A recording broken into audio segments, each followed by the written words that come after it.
taxpayer, you've run a clean campaign. I'll give you that. Jack, you've been very open. Tom, you've been even more open. You put a lot of miles on your shoes. We appreciate that. One thing that you guys are talking is politics. I'm going to put you onto something that is not political, although I've worked under a few county executives that it has been political. Toby brought family values to the county. Toby opened his office to all 1,200 employees. Toby brought things to us as employees because, you know what, there's little things. We may not get a raise. Obviously, we're not going to get it. So how do you guys propose to keep the family values for the employees that Toby brought to us? Toby's brought family appreciation or the employee appreciation lunch. How do you guys propose to keep that? Because happy employees produce.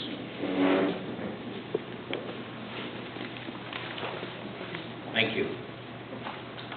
I've been in business for 37 years, and I've had a number of different employees, and each employee needs to be treated fairly and with respect, first of all. And day one, under my administration, I have an open door for every employee, regardless of their concern. Because some employees feel that if they say something that is not maybe in tune with their manager or department head, they're going to be punished in some way. I say, do not let that happen to you, whatever your position in the county is.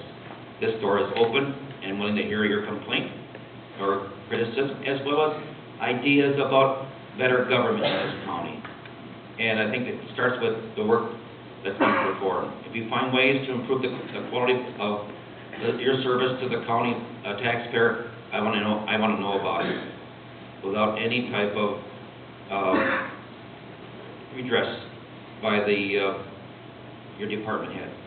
As for other things, as I don't know, you have every month Christmas off, because you can't do that. There's some services, we got 24/7 services in this county.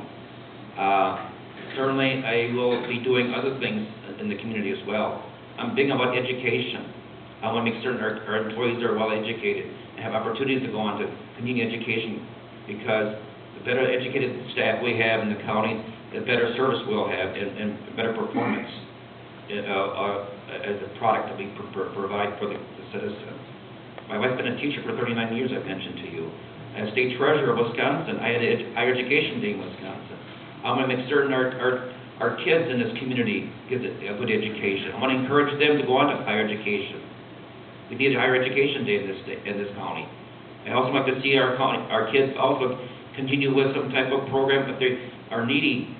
Jim Doyle had this program for higher education, and it's being terminated, apparently. I'd like to see the county get involved, not the county per se, but as a nonprofit entity that I would encourage and be an advocate of having kids going to higher education to our technical college as well as UW-Fox. So those are some of the things I would do. First of all, have an open door, an open ear to every employee. Thank you.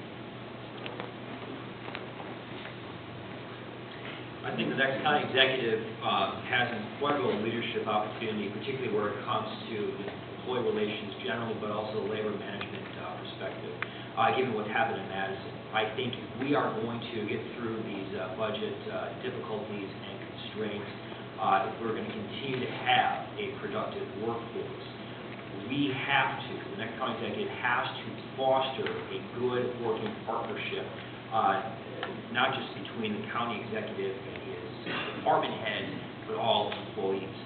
I think I think you need to have a different, philosophy. I think what's happening is coming from Madison. I think you need to alter or change that culture. And what I've consistently said when people brought up this question is, of course, to have an open door policy. I think it's very clear that once you have buy-in from your employees, anything that you want to be able to accomplish is going to be a lot more easier to do that. I think you should stop looking simply at the labor force as a liability on the balance sheet, that I think has been all too much the case in the past couple of years, and look at it as an asset. I think if we can look at it as an asset and we can focus on the potential of having a happy and productive workforce, many of the economic and financial challenges in general that we're facing right now will be taken care of.